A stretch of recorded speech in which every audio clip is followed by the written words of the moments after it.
ప్రజలందరికీ అనుమానాలు ఉన్నాయి. క్రైస్తవులు, హైందవులు అని కాదు, సమాజంలో ఉన్న ప్రతి ఒక్కడికి అనుమానాలే ఉన్నాయి. ఎందుకంటే చాలా హాస్యాస్పదంగా ఉన్నాయి అక్కడ ఉన్నటువంటి ఫుటేజెస్ కావచ్చు, అక్కడ ఫోటోగ్రాఫ్స్ కావచ్చు, అన్నీ కూడా. ఒక వ్యక్తి చనిపోయాడంటే అక్కడ ఉన్నటువంటి ఆ ప్లేస్ని, ఆ మరణించిన స్థలాన్ని ఇమీడియట్గా పోలీసులు రెస్ట్రిక్ట్ చేయాలి. ఈ పాయింట్ నేను చాలా చోట్ల చెప్తున్నా. పోలీసులు they have to restrict the area, ఆ ప్రెమిసెస్ రెస్ట్రిక్ట్ చేయాలి. ఎందుకంటే ఫుట్ ప్రింట్స్ ఉంటాయి, థంబ్ ప్రింట్స్ ఉంటాయి, ఫింగర్ ప్రింట్స్ ఉంటాయి. కాబట్టి రెస్ట్రిక్ట్ చేయాలి. ఆ పర్సన్ ఎవరైనా సరే, అంటే కొంతమంది ఏమన్నారంటే ఆయన ప్రవీణ్ పగడాలని, అంటే అంత పెద్ద ఫాలోయింగ్ ఉన్న పర్సన్ తెలియదు అంటే ఆయన ఎవరైనా సరే అట్స్ నెక్స్ట్ అది ఫస్ట్ ఇమీడియట్గా వాళ్ళు అక్కడ ఒక మార్క్ వేసుకుంటారు. ఇన్సిడెంట్ జరిగినప్పుడు అక్కడ ప్రొటెక్ట్ చేస్తారు ఆ ప్లేస్ని. కానీ 40 hours వరకు ఆ స్థలాన్ని ప్రొటెక్ట్ చేయాల.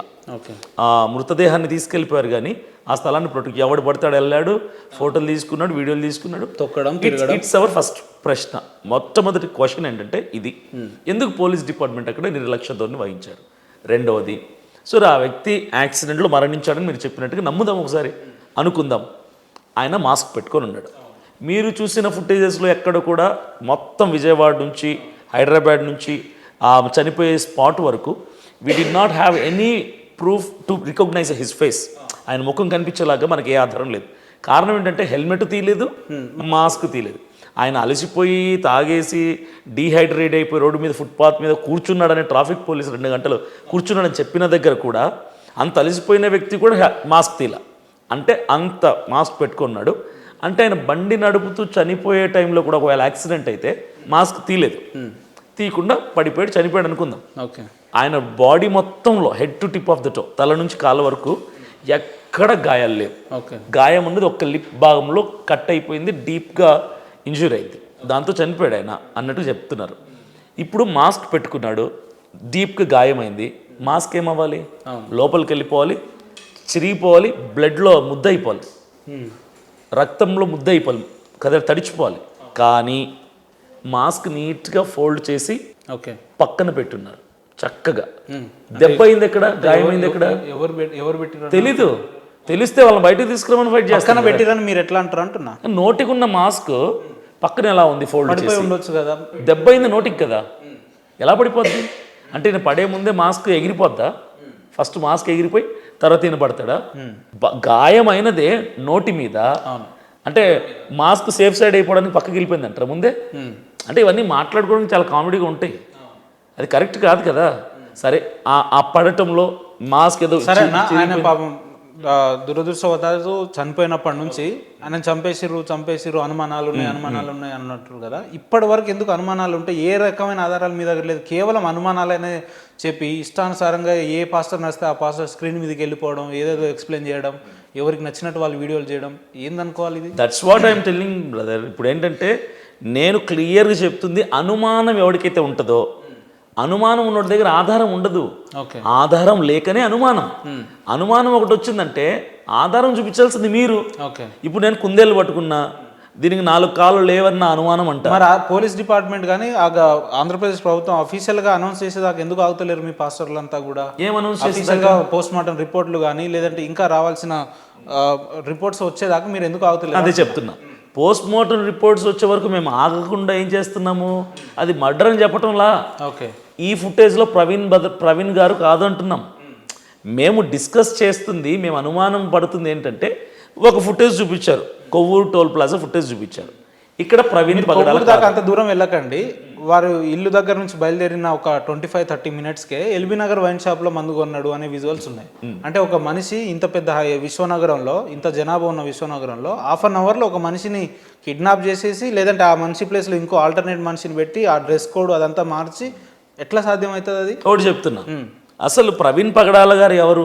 ఆయన ప్రొఫెషన్ ఏంటి? ఆయన ఫీల్డ్ ఏంటి? పాస్టర్. Basically he's pastor. ఆయన 2 సాఫ్ట్వేర్ కంపెనీస్కి CEO.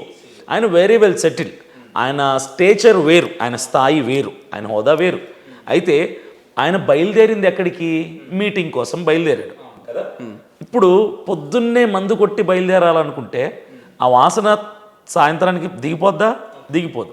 ఒక మనిషి రోజుకి ఎన్నిసార్లు తాగుతాడు? 1 సారి తాగుతాడా? 4 సార్లు తాగుతాడా? అది కూడా ప్రయాణం చేయాల్సిన వ్యక్తి. దట్టు బైక్ మీద ప్రయాణం చేయాల్సిన వ్యక్తి. ఆయన రోడ్డు మీద మా లిక్కర్ మార్ట్కి వెళ్ళి కొనుక్కోవాల్సిన అవసరం లేదు. రెండో ప్రశ్న ఏంటంటే అసలు ప్రవీణ్ పగడాల గారి ఫుటేజ్ తీయటానికి మీరు ఎందుకు వైన్ షాప్స్లో వెతుకుతున్నారు? ఇది నా ప్రశ్న. మొదటి నుంచి ఇదే నేను అడుగుతున్నాను. ఎందుకంటే ఆయన వైన్ షాప్లో ఉన్నాడు కాబట్టి వెతకడం ఏముంది. అక్కడ ఎందుకు ఎత్తుకుతున్నారు? రెస్టారెంట్లో ఎందుకు ఎతకట్లేదు ఆయన కోసం? లేదంటే రోడ్ల మీద ఎందుకు ఎతకట్లేదు? హోటల్స్లో ఎందుకు ఎతకట్లేదు? లేవా టోల్ గేట్ల దగ్గర ఫుటేజెస్, రోడ్ల మీద ఫుటేజెస్? ఓన్లీ రోడ్ల మీద వైన్ షాపుల్లో ఫుటేజ్ మాత్రమే ఉంది. ఆయన ఎక్కడ భోజనం చేయలేదా? ఎక్కడ మజ్జిగ తాగలేదా? ఎక్కడ మొహం కడుక్కోలేదా? ఎక్కడ హెల్మెట్ తీయలేదా? ఈ ఫుటేజులు కాకుండా మీకు దొరుకుతున్న ఫుటేజులు రెండే. ఒకటి బైక్ నడుపుకుని పోయి కింద పడుతూ లేస్తున్నది, రెండోది వైన్ షాప్లో వైన్ కొనుక్కుంటుంది. హైదరాబాద్లో లిక్కర్ మార్ట్లో కొన్నాడన్నారు, ఇక్కడ ఏలూరు దగ్గర మందు కొన్నాడన్నారు. మరి కొన్న మందు తాగింది లేదే. ఓకే, ఎక్కడ ఉంటున్నాడు అంటే రన్నింగ్లో పైప్లో స్ట్రా వేసుకుని ఏమైనా తాగుతున్నాడు ఆయన? అంటే ఇదంతా ఎలా ఉందంటే కంప్లీట్గా అదేదో ఒక క్రియేట్ చేస్తున్న స్టోరీ లాగా. మీరు చెప్తున్నట్టు ఆ మనిషి మీద అతన్ని చంపేసి లేదంటే అతని లాగా ఇంకో మనిషిని పెట్టి క్రియేట్ చేయాల్సినంత అవసరం ఎవరికి ఉంటుంది అనుకుంటున్నారు? ఎవరికి ఉంటుందో మాకు తెలీదు. ఎవరికి ఉంటుంది అనుకుంటున్నారు? ఎవరుంటుందో మాకు తెలీదు. ఎందుకంటే ఆయన మీద ఎవరికి గ్రడ్జ్ ఉందో, లేదంటే మతోన్మాదులో, లేదంటే బిజినెస్ పరంగా ఉందో, ఏ సైడ్గా ఉందో నాకు తెలియదు. మతోన్మాదులు అనే పదం మీరు ఎందుకు వాడుతున్నారు? మతోన్మాదులు అనే పదం వాడాల్సడానికి కారణం ఏంటంటే ఆయన ఓపెన్గా తన ఫేస్బుక్ ప్రొఫైల్లో నాకు థ్రెట్ ఉంది మతోన్మాదుల నుంచి, ఓపెన్గా ఛాలెంజ్ చేస్తున్నారు నన్ను చంపుతామని ఆయన ఫేస్బుక్లో పోస్ట్ చేసి. షమి అనే వ్యక్తి నువ్వు కనిపిస్తే నీకు నాలుకో జీరేస్తా, కళ్ళు బీక్తా, గుడ్లు బీక్తా అన్నాడు. మరి మీరు ఎందుకు పొద్దున లేస్తే హైందవ సమాజాన్ని ఎందుకు బదనాం చేస్తున్నారు? ముస్లింలు కూడా చేసి ఉండొచ్చు కదా, ఆ కోణంలో ఎందుకు మాట్లాడతలేరు? ఇప్పుడు నేను హైందవుల్ని బ్లేమ్ చేయటం లేదు, ముస్లింలను బ్లేమ్ చేయట్లేదు. నాకేంటంటే ఆ ఫుటేజెస్ ఇప్పుడు వరకు ఏవైతే చూపించారో, ఆయన మరణించినటువంటి ఆ ఇన్సిడెంట్, ఆ ప్రమిసెస్లో ఏవైతే ఉన్నాయో వీటన్నిటిని బట్టి ఇది యాక్సిడెంట్ లాగా లేదు, హత్యలాగా ఉంది అన్న కోణంలో నేను మాట్లాడుతున్నాను. ఆ ఫుటేజెస్ అఫీషియల్ గా పోలీస్ డిపార్ట్మెంట్ రిలీజ్ చేసిందా? పోలీస్ డిపార్ట్మెంట్ రిలీజ్ చేసింది. టోల్ ప్లాజా ఫుటేజెస్ అన్ని పోలీస్ డిపార్ట్మెంట్ రిలీజ్ చేసింది. వైన్ షాప్ ఫుటేజెస్ అన్ని పోలీస్ డిపార్ట్మెంట్ సంబంధం లేదని నేను అనౌన్స్ చేశాను, క్లియర్గా అనౌన్స్ చేశాను. ఇప్పుడు టోల్ ప్లాజా ఫుటేజ్ విషయానికి మనం వస్తే కనుక first footage Kovvur toll plaza దగ్గర తీశారు. రాయల్ ఎన్ఫీల్డ్ బైక్ చాలా హైట్ ఉంటుంది, 6 feet హైట్ ఉన్న పర్సన్ అయితే తప్ప రోడ్డు మీద కాలు పూర్తిగా మోపలేడు. ఇప్పుడు రాయల్ ఎన్ఫీల్డ్ బైక్ మీద కూర్చున్నది ప్రవీణ్ పగడాల అయితే ఆయనకు కాళ్ళు అందవు, ఇలా పెడతాడు, ఆయన కాళ్ళు ఇలా పెడతాడు, బెండ్ అవుతుంది, బెండ్ అవ్వవు, నిలువుగా స్ట్రైట్గా కాళ్ళు పెట్టినా కూడా ఇలా టో మీద పెడతాడు రోడ్డు మీద. ఎందుకంటే మిగిలిన ఫుటేజ్ అన్ని చూస్తే అలాగే ఉంది. కానీ కొవ్వూరు టోల్ ప్లాజా దగ్గర ఇలా కాలు పెట్టాడు, ఇంకా కాలు ఇంకా పొడవు ఉంది కాలు, ఇంకా బెండ్ అయ్యి ఉంది, కాలు పూర్తిగా పెట్టాడంటే ఆ రాయల్ ఎన్ఫీల్డ్ మీద ఉన్న వ్యక్తి 6.1 కానీ 6.2 కానీ హైట్ ఉన్న పర్సన్. ప్రవీణ్ పగడాల గారి హైట్ 5.7, నా హైట్ ఒక మీడియం హైట్ అయింది. సో ఆ ఫుటేజ్లో ఉన్నది ఆయన కాదు అని మేము అనుమానాలు వ్యక్తపరిచాము. ప్రూవ్ చేయాల్సింది ఎవరు? మా ఆధారం ఏంటి? అంత హైట్ ఉండడు. దాన్ని నిరూపించాల్సిందే ప్రభుత్వం వాళ్ళు, డిపార్ట్మెంట్ వాళ్ళు నిరూపించాలి. ప్రశ్నలు వేస్తూనే వెళ్తున్నాం, సమాధానాలు రావటం లేదు. మొట్టమొదటి నుంచి ఆయన మరణించిన స్థానం నుంచి 100 ప్రశ్నలు ఉన్నాయి. ప్రశ్నలు పెరుగుతూనే పోతున్నాయి తప్ప ఆన్సర్స్ రావటం లేదు. ఎవడో నాలాంటోడు మాట్లాడితే అగ్రెసివ్గా కొంచెం లాజికల్గా మాట్లాడుతుంటే మా గొంతు నొక్కేస్తున్నారు, మా నోరు ముయించేస్తున్నారు, లోపలేస్తామంటున్నారు, నోటీసులు పంపిస్తున్నారు. ఏం తప్పు చేసామని చేస్తున్నారు? ఏం తప్పు చేయలేదా మీరు? చేయలేదు. 100% 1000% చేయలేదు. గారు ఏం తప్పు చేయలేదా? ఛాన్సే లేదు అసలు. ఏం తప్పు చేయలేదా? No chance. ఎందుకు ఆయన మరణాన్ని అడ్డు పెట్టుకొని వాళ్ళ కుటుంబానికి లేని బాధ మీలాంటి పాస్టర్లకు ఎందుకు వచ్చింది? కాయిన్కి ఒక వైపే ఉంది, రెండో వైపు మేము చూపిస్తాం, లేదా గుండు కొట్టించి రోడ్ల మీద తిప్పుతాం, ప్రతాపం చూపిస్తారు. అంటే ఇవన్నీ ఏందన్నట్టు దీన్ని ఎట్లా చూసుకోవాలి? డెఫినెట్గా అన్నాను. మీరన్న ఫస్ట్ చెప్తాను, ఫ్యామిలీకి లేని ప్రాబ్లం మీకేంటి? ఫ్యామిలీకి ఎందుకు ప్రాబ్లం లేదంటే నేను చెప్తాను. కేసు ఫైల్ అయిన దగ్గర నుంచి నేను ట్రావెల్ అవుతున్నా ఈ ఇష్యూలో. ఆయన చనిపోయిన దగ్గర నుంచి నేను ట్రావెల్. పరిచయమా గతంలో? 2-3 సార్లు నేను మాట్లాడాను. అంత డీప్ క్లోజ్నెస్ ఏం లేదు కానీ పరిచయం. అయితే ప్రవీణ్ పగడాల గారు మరణించిన దగ్గర నుంచి ఆ టైం నుంచి నేను ఫాలోఅప్ చేస్తూనే ఉన్న ఇష్యూలో కంటిన్యూ అవుతున్నా. ప్రవీణ్ పగడాల గారి యొక్క కుటుంబీకులు స్టేషన్లో, అంటే హైదరాబాద్ రాజమండ్రి గవర్నమెంట్ హాస్పిటల్లో ఆ కంప్లైంట్ నమోదు చేస్తున్న టైంలో నేనున్నాను, మిగతా పాస్టర్స్ అందరు ఉన్నారు. ప్రవీణ్ పగడాల గారి బావమర్ది తర్వాత కొంతమంది వచ్చారు, ఓ 4-5 మంది వచ్చారు అక్కడికి కేసు ఫైల్ చేయడానికి. వాళ్ళు కంప్లైంట్ రాస్తుంటే ఈ మేజర్ పాయింట్స్ నేను చెప్తుంటే వీటికి ఆన్సర్లు ఎవరు చెప్పట్లేదు నాకు. అక్కడ రాస్తుంటే నేను దగ్గరికి వెళ్ళి ఏం రాస్తున్నారు చూస్తున్నా, నిలబడుకొని చూస్తుంటే అక్కడ ఎస్ఐ గారు కానిస్టేబుల్ వాళ్ళు వచ్చి అంటే ఆయనకు నాకు అడ్డు నిలబడ్డారు. ఓకే. నేను అన్నాను సార్ సైడ్ తీయండి నేను చూస్తాను. అంటే ఎందుకు చూస్తారు మీరు, ఎందుకు డిస్టర్బ్ చేస్తారు? నేను డిస్టర్బ్ ఏం చేయను sir, I just want to see. అంటే పోలీస్ డిపార్ట్మెంట్ రాసే స్టేట్మెంట్ మీద మీకు నమ్మకం లేదా? పోలీస్ డిపార్ట్మెంట్ కాదు, రాస్తుంది ఫ్యామిలీ మెంబర్. సారీ, రాస్తుంది ఫ్యామిలీ మెంబర్. నేను డౌటెడ్లీ చూడాలనుకోలేదు, మామూలుగా చూస్తున్నా, రాస్తున్నారు కదా చూస్తున్నా. నాకు ఆయనకు అడ్డుపడ్డారు వీళ్ళు. ఒక 10 నిమిషాల వరకు కాన్వర్జేషన్ ఆర్గ్యుమెంట్ జరిగింది పోలీసు వాళ్ళకి నాకు. ఫైనల్గా ఏమన్నారంటే చూసుకోండి అని వదిలిపోయారు. నేను చూసా ఆ కంప్లైంట్ అంతా అయిపోయిన తర్వాత నేను ఒకసారి చదివాను, ఇంగ్లీష్లో రాశారు కర్సుగా. ఆ చూస్తే వాళ్ళు ఏం రాశారంటే పోలీస్ డిపార్ట్మెంట్ వాళ్ళు చూపించిన ఫుటేజ్ని బట్టి మాకు ఇది యాక్సిడెంట్గా అనిపించింది. ప్రవీణ్ పగడాల గారు తనకై తానే అప్పటికి డీహైడ్రేట్ అయిపోయి బండి నడపలేని స్థితిలో తనకు తానుగా పడిపోయి చనిపోయాడు అని కంప్లైంట్ రాశారు. ఓకే. ఇలా ఎందుకు రాశారు అని నేను ప్రశ్నించాను.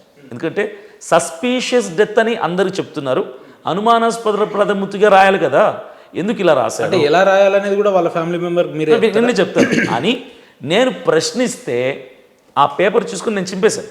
ఆ కంప్లైంట్ పేపర్ నేను చింపేస్తే వాళ్ళు అప్పుడు లేచి, మిగతా పాస్టర్స్ అందరు ఉన్నారు, వాళ్ళు ఉన్నారు, అప్పుడు లేచి వాళ్ళు అన్నది ఏంటంటే మాకు థ్రెట్ ఉంది, మీ స్వార్థం మీరు చూసుకుంటున్నారు, మా స్వార్థం ఏంటి, నెక్స్ట్ ఇంకో సేవకుడికి ఇలాంటివి జరగకూడదు, ఇంకో పాస్టర్కి ఇలాంటి దుర్ఘటన రాకూడదు అని మీ స్వార్థం మీరు చూసుకుంటున్నారు, మా ఫ్యామిలీకి థ్రెట్ ఉంది కాబట్టి మా సేఫ్టీ మేము చూసుకుంటున్నాం, మేము ఇక్కడ నుంచి బాడీని మేము తీసుకుపోవాలనుకుంటున్నాం అని చెప్పారు. So they clearly announce that we have threat, భయపడుతున్నాం మేము మాకు అని చెప్పి ప్రవీణ్ గారి భార్య మీకు చెప్పిందా, సిస్టర్ మీకు చెప్పిందా? అక్కడ కంప్లైంట్ రాయటానికి వచ్చిన వాళ్ళు చెప్పారు.